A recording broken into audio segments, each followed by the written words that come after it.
Hi everyone, I am Donna Stone and I'm the president of Project Bold Life. I'm so excited. Today we have Dr. Stephen Masley with us. Dr. Masley runs the Masley Optimal Health Center, and he's also the author of 4 books. And I have his most recent book right here, The Better Brain Solution. It says how to start now at any age to reverse and prevent insulin resistance of the brain, sharpen cognitive function, and avoid memory loss. I think we all need that. So let me ask you a couple questions first. You say in your book that there are 2 urgent epidemics, right? Diabetes and disabling memory loss.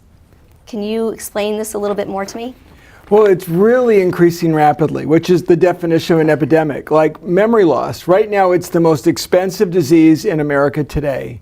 I mean, we spend over $200 billion a year, more than on all of cancer or on all of heart disease. And it's going to double in just the next 12 to 15 years. So that doubling rate is like, that's the breaking point. We can't afford that financially. We can't afford that socially. We certainly can't afford the health impacts of that. So it's really increasing rapidly. And diabetes is going up at the same time. And they're tightly connected. The number one cause for memory loss is elevated blood sugar. And we're looking at diabetes rates doubling, not quite as fast, but every 20 years we're seeing a dramatic increase. So both of them are going up, and it's all about lifestyle. And we can prevent almost all of it. I was going to ask, so your book says on the cover right there, it says reverse. Yes. And also says prevent, but we often talk about preventing something, and once we have it, sometimes we think we can't reverse it. So these are 2 things that can be reversed? Oh, diabetes, you can I've helped thousands of people, thousands of my patients who have had diabetes, type 2 diabetes, who have made a lifestyle change. They were on medications, they were poorly controlled, now they need no meds with normal blood sugar. Thousands. Memory loss, we have hundreds of patients who've increased their cognitive performance and made a 25% improvement. They're sharper, quicker, more productive. Same program that reverses diabetes is wonderful for your brain. Okay, see, I wouldn't have thought that. Like, I've heard about diabetes, doing different things where you can kind of almost cure, right, your type 2 diabetes. Yes. But when it comes to memory, I always get nervous. I'm going to ask you this question. It's a little personal, but so someone who forgets where they put their keys, or forgets, that walks into a room and goes, why did I walk into that room? There? Like, are these maybe signs? These are signs, and we're seeing it younger and younger. So now 30-year-olds, 40-year-olds, 50-year-olds are experiencing cognitive dysfunction, brain fog. Okay. They forget a paragraph and they have to reread it. Yep. They're talking to someone and they're trying to say his name and they don't get it. So should I be concerned? Or should all of us be concerned when that's happening? When those symptoms are, any of us could have a night when we don't sleep well. Right. And we're not, but if you're noticing that that's not just once a month and it's more and more often, that's a sign of cognitive dysfunction. Okay. Depression is another sign of cognitive dysfunction. When men or women become depressed, they're 300% more likely to get memory loss, disability. Okay. So all those things can be improved with the right choices. Okay, if we make the right choices, we can improve brain function. What are those right choices? I know you talk about several steps in your book, but if somebody were saying, okay, I'm feeling like I'm foggy, I'm forgetting things, are there things that we can do right away, right now that can help? And within 30 days, you really notice a big difference. Okay. So food, nutrients, activity, stress management, and toxin avoidance. Those are the 5 steps, and they're much better if you use them together. There's this big study out of Finland, the finger study, that just recently showed something we've never seen before, that you could reverse in a large, thousands of patients that are randomized, you could reverse memory loss and improve cognitive function. With doing those 5 steps. They did a Mediterranean diet, cognitive training, activity. They didn't really focus on toxins the way I do, but a similar multiphasic program. So not just one.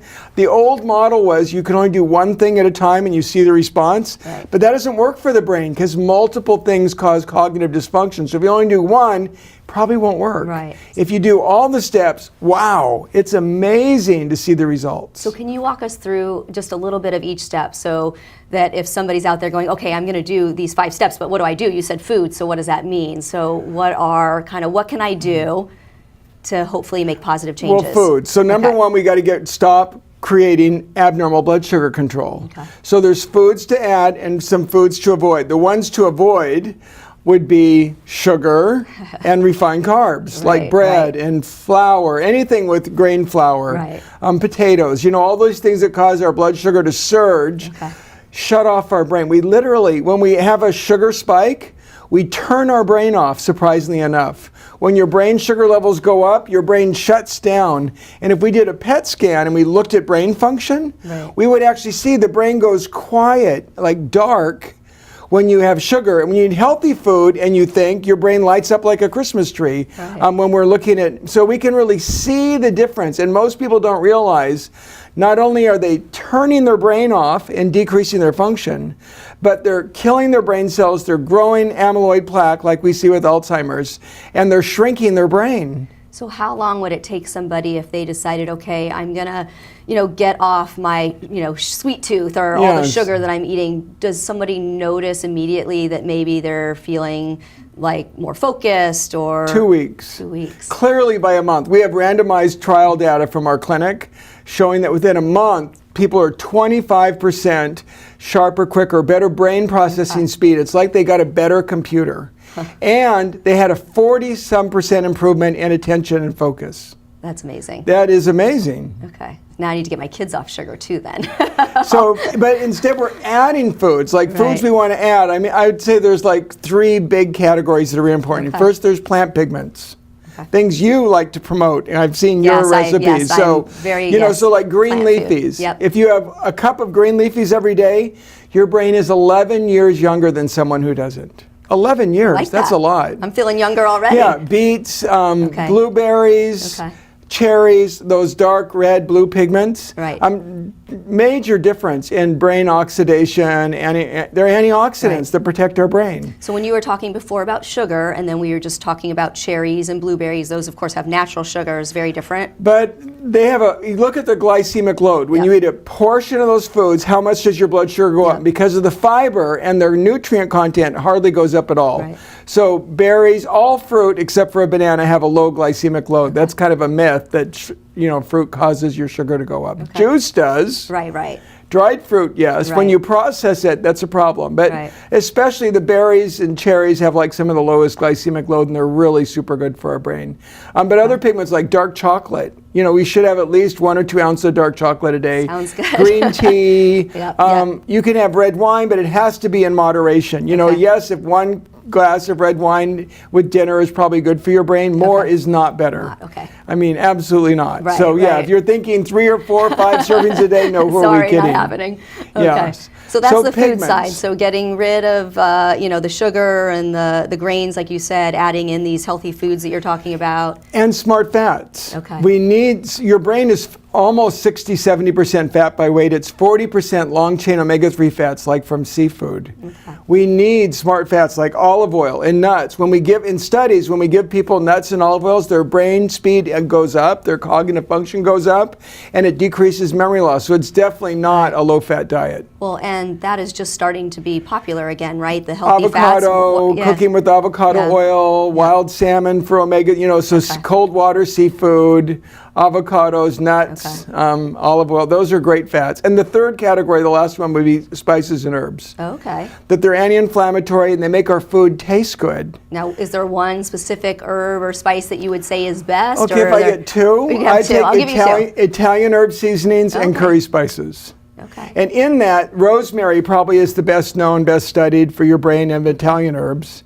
But the oregano and the basil are all great.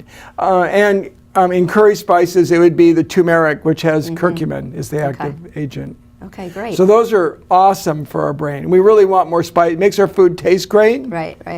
And it's really good for lowering inflammation and protecting our heart, our brain, and our joints feel better too. I love this because this gives actionable tips right now that people can take away from this. So, so food. You said, so there's 4 others. What's the next one? Well, nutrients. I mean, like there's some nutrients we don't even get from food, like vitamin D or B12. It's hard to get from food. We get it from dirt, but we don't eat that much dirt anymore.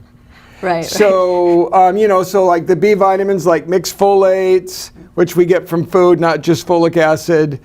You can also get it in a supplement, but B12, vitamin D, magnesium, a probiotic source. We can get that from food, but most people don't get enough. Right. Those are, and long-chain omega-3 fats, which you could get from like wild salmon, sardines, seaweed, but many people don't. Right. So if people are not getting it from the food, do you think I would use a supplements supplement, are absolutely. okay. And for vitamin D, almost everybody needs at least 2,000 international units a day because we don't even get that from food. So yeah, almost everybody should be on a good quality multi. Yep. They might need a fish oil supplement if they don't eat enough cold water fish. Right. Magnesium you could get from food, but 70% of people are deficient. So yeah, all those tools are with this Better Brain Solution program to make, because if you're nutrient deficient, it hurts your heart, it hurts your blood sugar control, and it hurts your brain. It's crazy. So these are all the things together too. So I like this because it's not just one of the, I mean, each one I'm sure helps a little, but it's the process of doing all 5 of these. So we have the food, we have the nutrients, And activity. Activity. Okay, I'm a big proponent of that. So, I mean, our data from our clinic showed physical activity, strength training, aerobic were the most powerful predictors of improving brain performance. Okay. So when you speed up your fitness, you increase your brain processing speed. I mean, they're really linearly associated. So it was really and I was a little surprised to see that they're independent. Muscle strength training and aerobic are both really good, independent of each other. Independent of each other. Okay. And so if someone was just starting out and wasn't physically active, what do you usually tell them? How do they? Step 1 is make sure you walk 10,000 steps a day. Okay. You know, I think everybody could do that. That's like a U.S. Public Health Service goal. And now they have the great inexpensive you got these pedometers little that you can actually and all figure these it out. things you can tool. And then after that, there's a big benefit after that of adding some strength training and getting aerobic, so you're like huffing and puffing, short of breath. And so, yes, but the big first step would be just get to 10,000 steps a day. That has a huge brain benefit. And then we also have mental activities. We need challenge. You know, just like our muscle, it'll shrink if we don't use the biceps. Our brain will shrink if we don't challenge it. So learn a new language, learn new games like Sudoku or Bridge, but it's got to be something new. It's not just doing crosswords if you're good at them. It's too easy. Right. Okay, I love that. And the last one then, what did we talk? Did we do 4? We have one more. Stress management. Two more. Stress management. So activity, we're talking physical and also mental. That was one together. Yeah. Okay. So stress management, if you're totally stressed out, you could eat well, make your nutrients, exercise. But if your cortisol goes high, and cortisol literally shrinks the brain. Okay. So we've got to take steps. I mean, if I only had 3 tools to manage our stress, it would be get enough sleep, probably get a workout to burn off stress, and meditate. I was wondering if meditation was going to be 5 to 10 minutes a day. I mean, it's really amazing that 5 to 10 minutes a day is very effective. Okay. Again, all things that we can all do. All right. And the last one. Well, there are so many toxins in the world right now that are common. I mean, it's pretty surprising. I mean, I in my patient, you know, we do these detailed health assessments at our clinic, the Masley Optimal Health Center. A third of my patients have high mercury that's impacting their brain performance. I mean, pretty surprised. They're eating more seafood because they think it's, but they're eating the wrong kind. They're eating big mouth fish, grouper, tuna, snapper, swordfish, bass.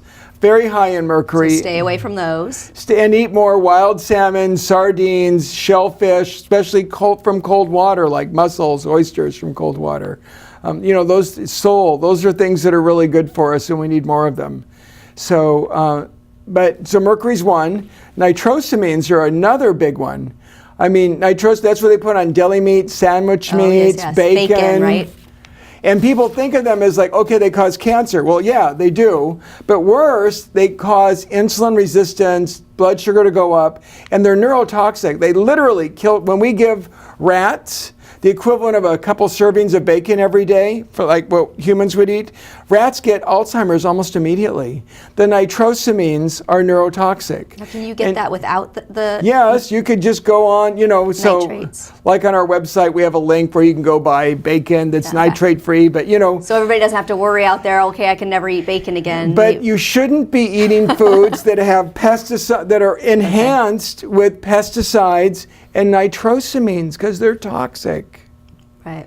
Okay. And one last one would be like pesticides themselves. I mean, if your pesticide levels are high versus low, your chance of Alzheimer's goes up 350%. So is that dramatic? Buying organic, cleaning our foods? Like how would we? Here's the surprise. Most pesticides come from eating meat, poultry, and dairy. 80%. It's not the fruit and vegetables. Thinking on the fruit and vegetables. Because they accumulate in the animals. Right. They accumulate. So if you're eating animal protein, it should be organically raised, pasture raised, not hormone and pesticide enriched in a feedlot. And if you are eating animal products, how often would you say people should be doing that? If you're eating them more than a couple times a week, you better make sure that, or even once a week, you should make sure that they're not from a feedlot, that they are been organically raised. That's most of our pesticide exposure. And then the dirty dozens are a really helpful list. The fruits and vegetables that are highest, right. Those should clearly be organic. I don't think people need to buy organic avocados. No one ever, they're on the clean list, Right, right. But blueberries, strawberries, apples, bell peppers, potatoes, those are really high in pesticides. Perfect. Okay, so all of those great tips for our viewers.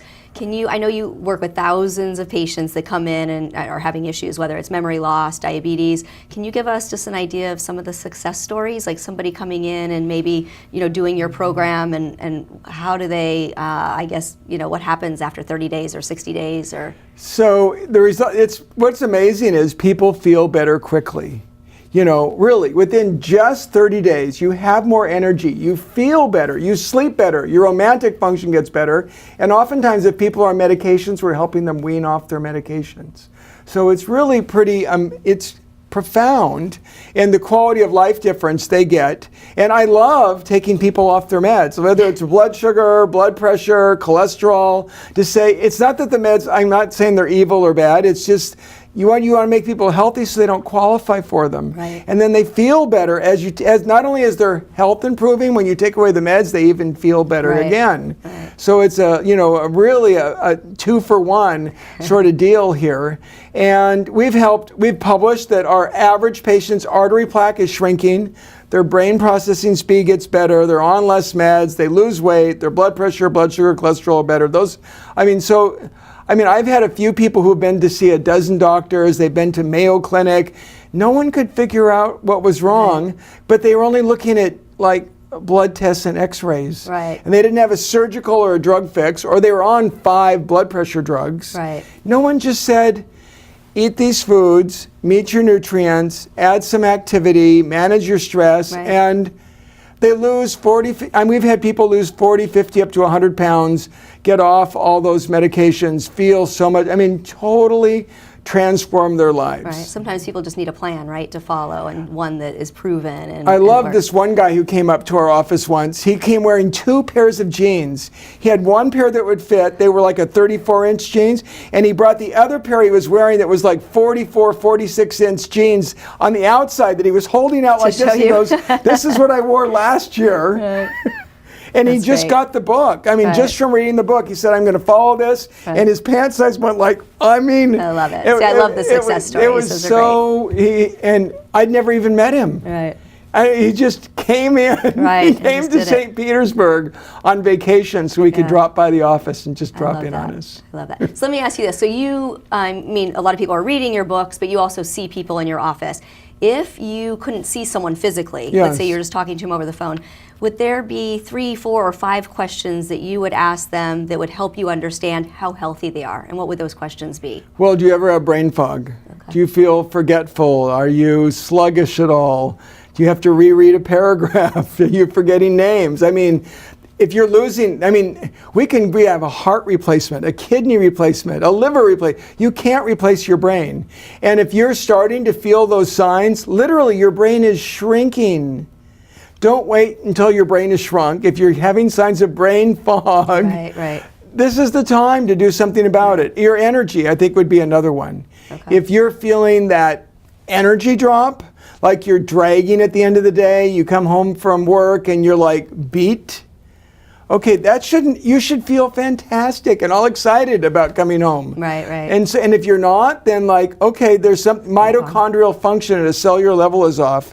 And I think for circulation, I mean, so if I thought of energy, brain function, circulation, because that impacts long-term heart, your romantic function's a really good measure of that. Okay. You know, when people's libido drops, or when their function drops for men and women, Yep. poor circulation has a big impact on romantic function. So People probably don't think about it that way. they should. Yeah. They should. So I mean, that's one of the things we really notice. That I mean, I'll have someone who's a guy using Viagra, Right. or a woman who's having to use all these creams and suddenly they realize I don't need that anymore. Right. Their libido's better, their romantic function's better. That's the first sign of cardiovascular disease. Okay. So for men and women. So I think those are like, if I was to just ask are those three questions, things, yeah. I'd ask those three. Okay. Let me ask you one more thing. So when we're talking about the brain, you talk about cognitive function, and then you talk about memory loss. What are the difference between the two, or how is it, or is it the same thing? What? One leads to the other. So Okay. long before we lose our memory, we lose processing speed. We aren't as sharp, as quick. When we get interrupted in the day, how many milliseconds before we can jump back and be at full speed working on the same task again? Okay.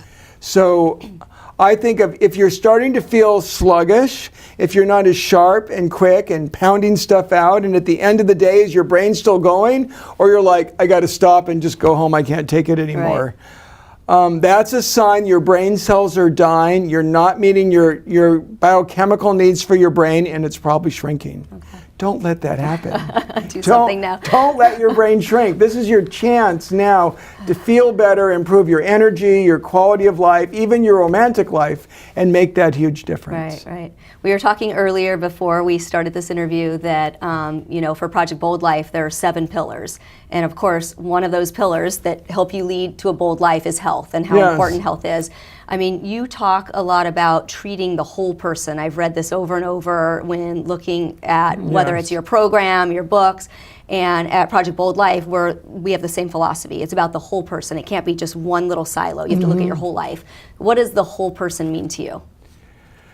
Well, we all need, we want to be part of our community. We need purpose and challenge.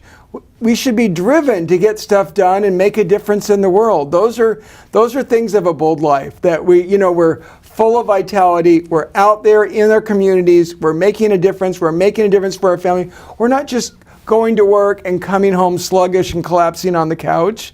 That after work, we're dynamic. We're, calling people and friends, and we're making a difference, and we're having an impact on our loved ones at home. That we're inspiring them to go a step further. So to me, a bold life really means we feel fantastic at work, at play, we have purpose, we have challenge, we have optimal health. I mean, all those things are an important part of having a bold life. Great, I love it. So what's next for you? Fourth book, am I right there? Fourth book so far right here? Fourth The published Better Brain? book, actually Fourth my published book. 6th book. But yes, Sixth fourth book, public okay. book. That is. And are there more in the Yeah, pipe? I've got two more in the pipeline. Okay, well, we'll be excited to have you back in then and talk about those as well. Thank you so much, Dr. Masley, for being here with me today. I appreciate it, and I love that you gave actionable tips that people can think about literally right now and go make some changes. So thank you very much. Well, thank you. This has been really a pleasure. Wonderful.